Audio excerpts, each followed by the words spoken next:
it reminds me of a Tim O'Reilly talk that it was very memorable to me when he talked about that oftentimes big, technology projects, but I think that this is for anything that changes the course of mankind in a positive way, is that they manage to add more value than what they can capture. And I think that that's the best essence for like open source, right? And Yes, it's very true, and that's something that some founders have to come to terms with it, because the initial when you we build an open source company, and then you see some people forking your project and then building a SaaS product of your project and start charging, and then and your initial reaction is, fuck, I should have be getting that money. That's my project. That's we built this, right? Or you see large organizations using your product for free, and then it's like, fuck, those guys have money to pay. They should be paying me something. But then you have to come to terms that you're going to be creating a lot more value than you can capture back. Then you realize that the game is a numbers game.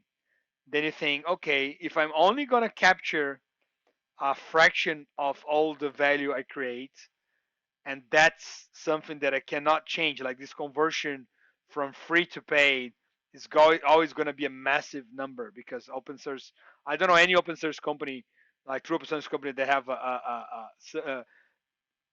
the amount of paying users is more than a percent of the amount of all the users they use. If you get MongoDB, how many MongoDB deployments are there compared to the enterprise version of Elasticsearch or WordPress, right?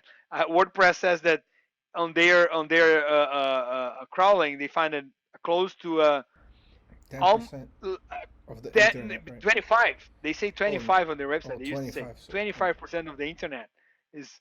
If 25% of the internet was a paying customer, I think WordPress like automatic would have a different valuation, right? So it's a game of numbers. Then you realize, okay, I have to actually generate a lot more value than I am actually capturing, because that's sometimes easier than trying to capture more and cannibalize your project or your community. So yes, that quote is very true, and something that every founder of an open source company has to come to terms with it, that you will only capture a fraction of the value you create. So focus on creating a lot of value. That's great. And then how do you do?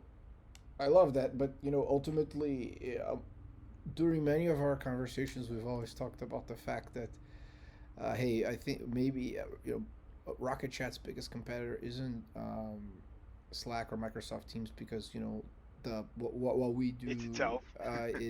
is very different, right? It's private, Yeah. decentralized, full control of the user, far more sophisticated in some ways, and so the biggest competitor is actually the community edition. So how do you draw that bar? And I suspect that it's a moving target across multiple features and levels of support, but where do you figure out the range of like, all right, this is all open source and available and happy to add more value than what we can capture here, but here I need to get paid, right? Yeah. So, and again, I talk about GitLab sometimes because I'm highly inspired by them, and I think Sitsi has defined. I've seen him defining very, very well this buyers-based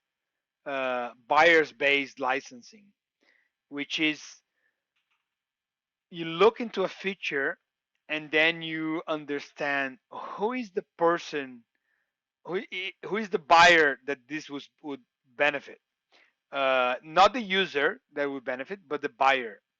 And then you understand maybe having a engagement dashboard that measures how your users are logging in and logging out.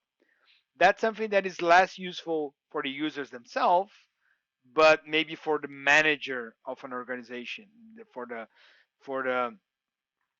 director, or like the high upper management. So that's the thing. Okay, this is a feature that the value is for the buyer or an organization. So I'll charge, try to make that This is that great. feature an enterprise feature. You know that Uh, that mindset and that framework. Funny enough that you have mentioned this. It's also what made you know, me and the team at, when I was at FCVC at Founders Club, write a check, the first check that invested in Pipefy. We treated the B2B SaaS product as a consumer product, and we were looking at the cohorts, and all the credit in this particular analysis go to, you know, my former manager Jared, that then became the founder CEO of CodeCov, that, you know, we ended up investing in. It's always great to just continue to play long term games with long term people. And we were in a meeting, and we were just, all right, you know, you launch on Product Hunt and you have these, like, you know, 12,000 plus customers that want to use you, but like, what about the ones that are using you right now? And what happens after 14 days and 30 days and 60 days? And we saw that there was this retention rate on the cohort that was higher than consumer apps, basically, like, you know. But what had to happen within that given organization, so to light that bulb for the manager that you're talking about, is that, oh, we need more than 10 to 15 people in one given organization using Pipefy. And when that happens, the retention is above 70% after 30 days. So it's like, okay, this is worth a lot. We should provide as much capital as possible to this company. Um, so, so do you treat basically all the features and like the internal analytics of Rocket Chat as a consumer product, and are you always looking this across the overall user base and, you know, the paid customers? Like, how does that work?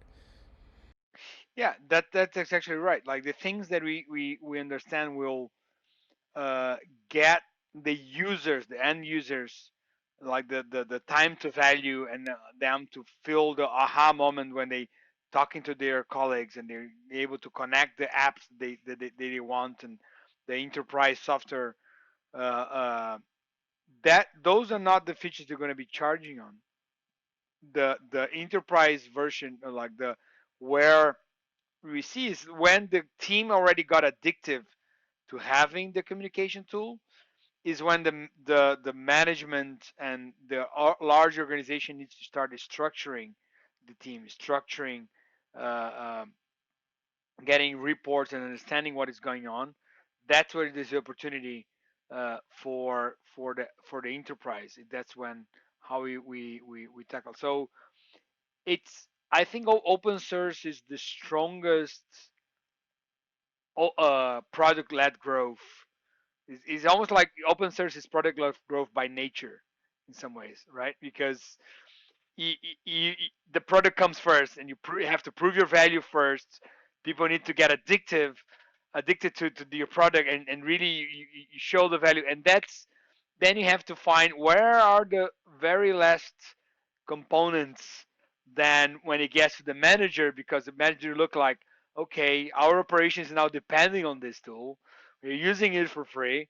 What happens if they crash? Like what happened? Or I want to get some information about it, and then they understand, okay, we need to buy the license to be comfortable in relying in this tool. And that's one thing that I thank NEA. It's when they gave me some time to spend with the founders of many of the portfolio open source companies from the portfolio, like Sentry, MuleSoft, Elasticsearch, MongoDB again. And there was always this explanation from those open source companies that even free, like free is not a good price for an enterprise. It's a good way to get in, but if you get too big, free might be a problem. Because if you get too big inside a corporation and you start relying on your tool, but they don't have any SLAs, they don't have anyone to call when the things go down. And if you get too big, it means that they are relying on this technology. They will want to pay someone something to know that that thing is working, and it will remain working. Uh, so you have to mix this uh, enterprise tool that will give them this assurance, will give them the SLAs, will give them the support, with some features that will give them the visibility for things they want to give. They give them the control.